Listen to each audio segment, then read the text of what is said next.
यानी मैं बात करूं कि आप जो डिस्काउंट लगा रहे हैं, यहां पर आपने स्टॉक को इंडिविजुअली भी डिस्काउंट देना है और पूरे ग्रुप पर भी डिस्काउंट देना है। तो उसके लिए आप क्या करेंगे, आपने सबसे पहले यहां पर जाकर F11 की को प्रेस करना। तो आपने F11 की प्रेस करी। प्रेस करने के बाद फिर आपने आना है इन्वेंटरी फीचर्स पर। आई रिपीट, आपने फिर किस पे क्लिक करना है, इन्वेंटरी फीचर्स। चलिए इन्वेंटरी फीचर्स पर क्लिक कर देते हैं, एंटर। ठीक है, एंटर करने के बाद आपने एंटर करते हुए जो आपका पार्ट आ रहा है, यूज सेपरेट डिस्काउंट, इसको यूज करना। I repeat, use separate column या डिस्काउंट कॉलम इन इनवॉइस, इसको यस करना है। तो मैं यहां पर यस कर रहा हूं।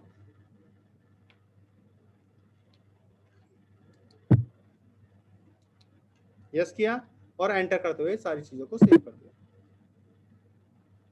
ठीक है, सेव करने के बाद आप सिंपल अपने एस्केप करके अपनी home window gateway of tally पर आने के बाद आप यहां पर आ जाएं अकाउंटिंग वाउचर। आपने अकाउंटिंग वाउचर को सिलेक्ट किया, एंटर। अकाउंटिंग वाउचर को सिलेक्ट करने के बाद जब आप अपना अकाउंटिंग वाउचर सिलेक्ट कर लेते हैं, उसके बाद क्या करना है आप, तो अकाउंटिंग वाउचर में आपने F9 प्रेस करना है। ठीक है, आपको पता है F9 किस लिए यूज होता है, परचेज के लिए यूज होता है। तो परचेज की शॉर्टकट की है F9। तो आप F9 प्रेस करेंगे। तो कर देते हैं, हम F9 को प्रेस करते हैं और मैंने F9 प्रेस किया। प्रेस करते ही आपके पास ये चीज है कि परचेज।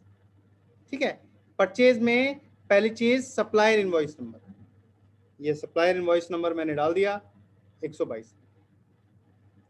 एंटर किया, डेट डाल दी। डेट डालने के बाद जब आपने यहां पर डेट डाल दी, अगर आप कैश में ट्रांजेक्शन कर रहे हैं तो पार्टी नेम में कैश आएगा, और अगर किसी बंदे से आप ऑन क्रेडिट ले रहे हैं तो यहां पर पार्टी नेम आएगा, यानी आपका सप्लायर कौन है। तो यहां पर आपने सप्लायर को सिलेक्ट कर लिया, एंटर किया।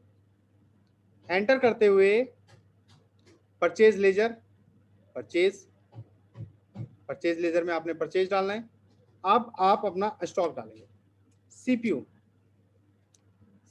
डाला। ठीक है, अगर एक सीपीयू है तो कोई भी आपको डिस्काउंट नहीं देगा। ठीक है, क्वांटिटी सपोज आप 10 ले रहे, एंटर किया, रेट है 3000,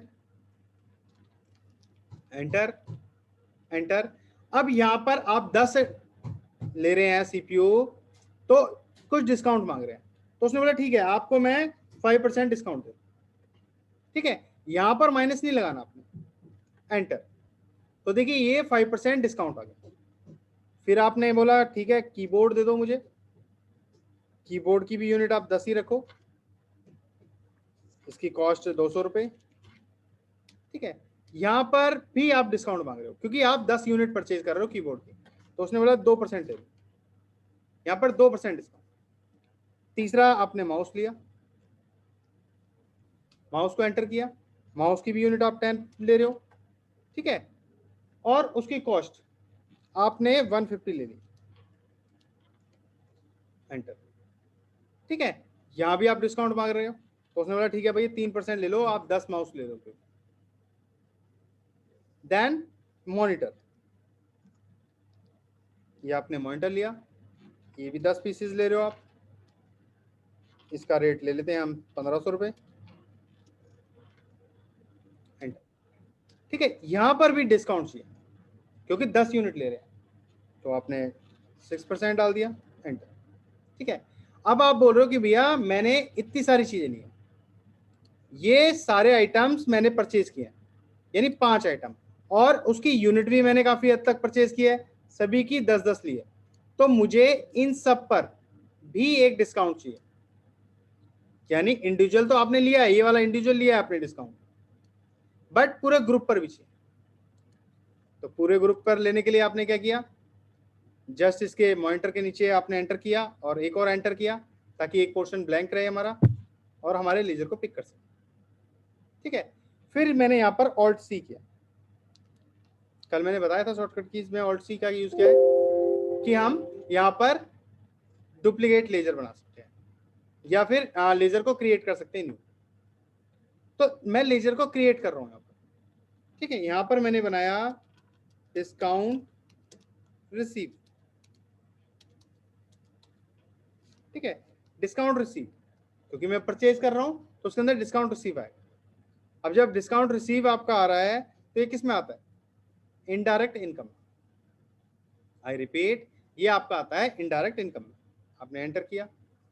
इन्वेंट्री वैल्यू आर अफेक्टेड, इसको आप यस करेंगे कि जो डिस्काउंट है उससे हमारी वैल्यू अफेक्ट करे। एंटर करते हुए सेव कर देंगे। ठीक है, सेव करने के बाद जो ये पोर्शन आता है यहां पर आपको उसकी परसेंटेज डालनी है। अगर वो अमाउंट में बोलता है, परसेंटेज नहीं बोलता कि मैं परसेंटेज नहीं देना चाहता, मैं अमाउंट में दूंगा, तो आप डायरेक्टली यहां पर फिल कर देंगे। अदरवाइज अगर परसेंटेज बोल रहा है तो आप यहां पर फिल करें। तो सपोज वो कह रहा है ठीक है मैं आपको 1% डिस्काउंट दे दूंगा, तो यहां पर आप माइनस का निशान जरूर लगाएं। देन 1 आपने रखा, एंटर किया और ये अमाउंट आपकी माइनस होगी। यानी अगर आपको मैं बोलूं कि आप चेक करें तो यहां पर देखिए, यहां पर 46,015 है, वहीं आपका जो माइनस अमाउंट हुआ उसके बाद 45,554 आ गया।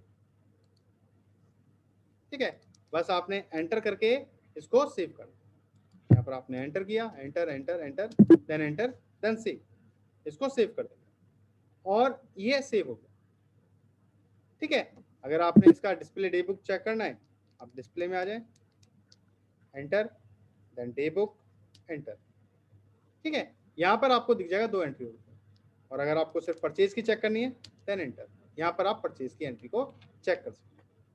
तो ये था आपका एक पैटर्न जिसके अंदर आपने देखा कि डिस्काउंट इंडिविजुअल कॉस्ट पर कैसे लगाते हैं। ठीक है, और अगर एक पूरा ग्रुप ले रहे हैं वहां पर इंडिविजुअल तो मिल ही रहा है, एक पूरे ग्रुप पर भी आपको मिल रहा है।